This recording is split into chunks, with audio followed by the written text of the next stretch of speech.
The fog rolled over the quiet village of Windermere, a peaceful corner of the English Lake District, hiding secrets older than any soul that still dared live there. Eleanor Hayes, 28, a nurse from London, arrived one cold November evening. She had taken leave from her job after the traumatic loss of her fiancé, James Carter, in a mysterious accident a year ago. She hoped the solitude of her grandmother's old cottage, left to her in the will, might help her grieve. The cottage stood at the edge of a dense forest, its walls aged and breathless, its windows stained by decades of rain and sorrow. Locals called it the Weeping House and whispered of strange lights and voices at night. Eleanor didn't believe in such things. Or, so she told herself. That changed the first night. She unpacked her bags, lit the fireplace, and lay on the creaky old bed.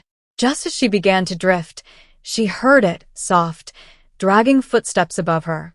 But the cottage had no upper floor. She froze, heart pounding.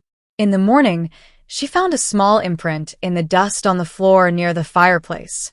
It was a hand, but not hers, and it looked burnt. On the third day, Eleanor met Dr. Thomas Becket, 35, a local physician and historian. He had known her grandmother and offered to help her settle in. You shouldn't be staying there alone, he warned, sipping his tea in the cafe. Why? Eleanor asked, trying to sound unbothered. He hesitated, then whispered, because your grandmother wasn't the last to die there. That night, Eleanor heard the whispering. It came from the walls. James's voice. I never left you, Ellie. She screamed and turned every light on. But she was alone.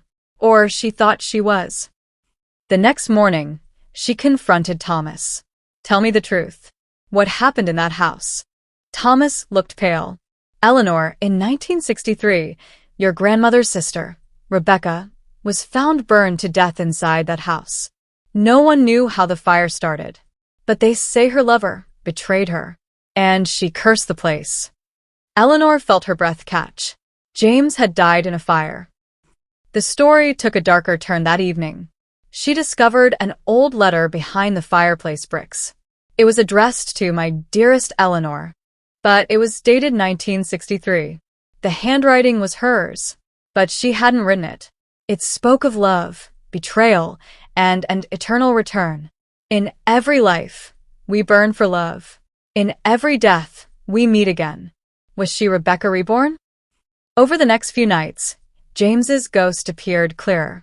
At first, Eleanor thought she was going mad, but she could feel him, smell the smoke on his coat, see the sadness in his eyes. He begged her to leave. He wasn't the only one haunting the house. Rebecca was still there, and she was angry. Thomas stayed over one night, hoping to protect her. As the clock struck 3 a.m., the walls bled. Black water poured from the ceiling. The air turned icy, and from the shadows came a figure in a burnt white dress. Rebecca. You took him from me, she screamed at Eleanor. Then silence. When Eleanor woke up, Thomas was gone. Vanished. His car still in the drive. His coat on the chair. But he was nowhere. Eleanor tried to leave Windermere, but the roads kept circling back to the cottage. It was as if the land itself wouldn't let her go. She dug deeper. In the village archives, she found a photo of Rebecca and her lover from 1963. The man in the photo was Thomas Becket. Her hands trembled. Thomas hadn't just vanished. He had returned too.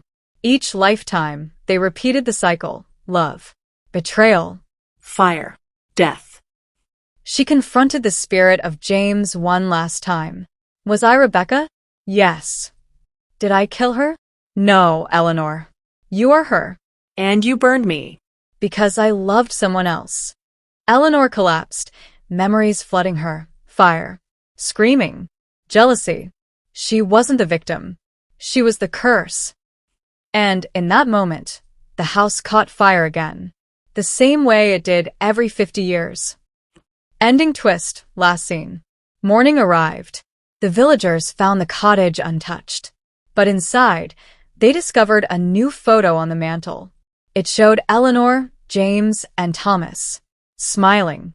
Underneath it, the words, We are born. We burn. We return.